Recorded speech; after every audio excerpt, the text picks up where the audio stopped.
आता त्याच्यात अचानक तिकडून डायरेक्ट त्यांनी जे काही दुर्गेश भैयाने विचारलं, बघा आता सगळे नवनिर्वाचित आहे, आता यांना कोणाला केवढे रूल्स माहिती त्याच्यात मी जाणार नाही. जे सिंधी बाजार आहे त्याच्यात अफेक्ट झालेल्या व्यक्तींमध्ये एक ते स्वतः आहे आणि त्यांची स्वतःची परिवाराची दुकान होती. तर त्यांच्यापेक्षा जास्त इमोशनल कनेक्ट कोणाचा असणार? तर व्यापाऱ्याचे आवाज दाबायचा प्रश्न झाला, तर त्यांच्या आरेला मग करे करावा लागतो. तर त्यांच्या आरेला आम्ही करे केलं आणि जर मी चुकलो असतो तर सगळ्यांनी मला घेरून आधी मला गप्प बसवलं असतं. परंतु व्हिडिओमध्ये तुम्ही पाहू शकता, जे माणूस चुकतो त्याला घेरून त्याला गप्प बसवण्यात येतं. सर्वप्रथम विकासाचे मार्गावर असं काचेचे तुकडे फेकण्याचं काम तुमचं नसतो. अंधेरे को पूछो कि हीरे की चमक क्या है, वरना दिन में तो फेंके हुए कांच के टुकड़े भी चमक जाते हैं. कि चाहे कितने भी विकास के मार्ग पे कांच के टुकड़े आप फेंक दो, इसको झाड़ के खरट के उस पे CC trimix road underground drainage सहित बनाना हमें अच्छे से आता है.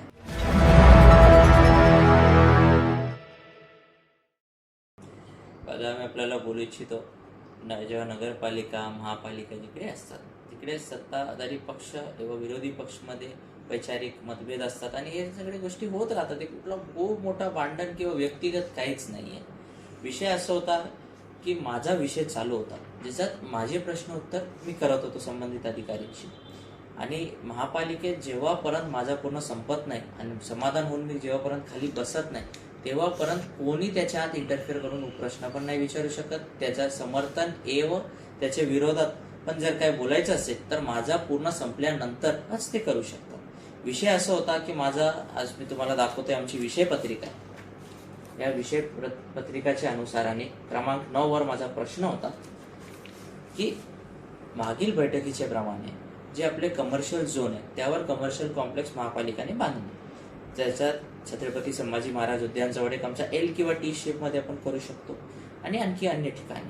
त्यासोबतच महात्मा फुले मार्केट किंवा सिंधी बाजार जे आपण बोलतो त्याला पूर्ण आपल्याला डेव्हलप करायचं आहे. त्याचे रिडेव्हलपमेंटमध्ये जे जुने दुकानदार होते ह्यांच्यासाठी आपण काय प्रोव्हिजन करू शकतो का, ह्यांना काय आपण प्रायोरिटी देऊ शकतो का, हे माझा प्रश्न उत्तर तिकडे चालू होता. कारण जुने लोकांना त्याच्यात खूप मोठी तकलीफ झाली. आता त्याच्यात अचानक तिकडून डायरेक्ट त्यांनी जे काही दुर्गेश भैयाने विचारलं, बघा आता सगळे नवनिर्वाचित आहे, आता ह्यांना कोणाला केवढे रूल्स माहिती त्याच्यात मी जाणार नाही. त्यांनी अचानक त्याच्यात त्यांनी टाकलं. त्याला ताबडतोब महावीर भैयाने उत्तर दिलं. महावीर भैयाने सांगितलं, मग ते कॉम्प्लेक्स जे तोडला तिकडे कोण खुर्ची लावून बसला आणि कोणाचे कार्यकाळ तुटला.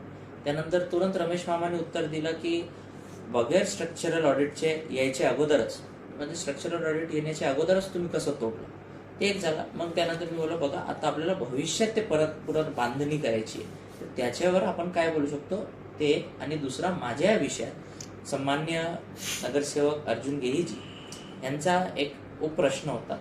जे सिंधी बाजार आहे त्याच्यात अफेक्ट झालेल्या व्यक्तींमध्ये एक ते स्वतः आहे आणि त्यांची स्वतःची परिवाराची दुकान होती. तर त्यांच्यापेक्षा जास्त इमोशनल कनेक्ट कोणाचा असणार? तर मी बोललो की मॅडम एक यांना, महापौर मॅडमना रिक्वेस्ट केली आहे, यांना बोलू द्या, त्यानंतर मी परत या विषयावर बोलणार. तर मी उभाच होतो.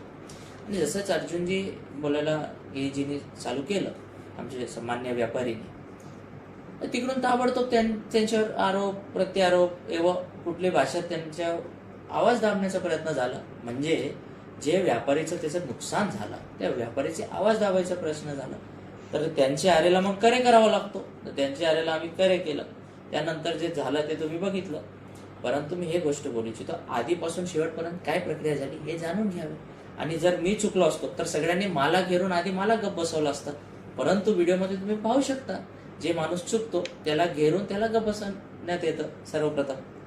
त्यानंतर परत मी माझ्या विषयावर बोललो आणि त्यानंतर माझे आणखी काही विषय मी त्यांच्यावर पण बोललो.